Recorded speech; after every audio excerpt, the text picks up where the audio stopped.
ভিডিওটা শুরু করেছি ওই ভোর 4টে থেকে 4:30 বাজে। তখন কিন্তু আমরা পুরো প্রোগ্রাম স্পটে পৌঁছে গেছি। আমরা কিন্তু বেরিয়েছিলাম ওই রাত্রি 10টার সময়, আর এখানে পৌঁছেছি প্রায় 4টে থেকে 4:30 বাজে। আমরা ওখানে যাওয়া মাত্রই আমাদেরকে একটা রুম দিয়ে দিয়েছিল। দেন আমরা ওখানে 10টা অবধি রেস্ট নিয়ে, যেহেতু আমাদের 1টা 2টো থেকে প্রোগ্রাম শুরু, আমরা তারপরে ঝটপট করে উঠে রেডি হয়ে চলে গেছিলাম যেখানে আমাদের প্রোগ্রাম। আরে জায়গার নামটা তো বলাই হয়নি, আমরা কিন্তু প্রোগ্রাম করতে এসেছি দুর্গাপুরে।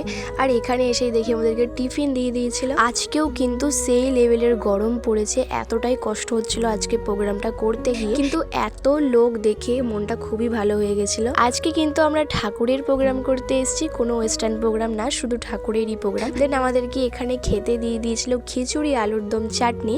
আমাদের যেহেতু প্রোগ্রাম করতে করতে 5টা বেজে গেছিল, তো আমরা 5টার সময় খেয়ে নিয়েছিলাম প্রসাদ। এদিকে আমাদের প্রসাদ খাওয়া পুরো কমপ্লিট। আমরা এখন যাব বাড়ি, আর বেরোতে বেরোতে কিন্তু আমাদের প্রায় 6টা বেজে গেছিল। তো চলো ভিডিওটা আজকের মতো এখানে শেষ করছি, টাটা।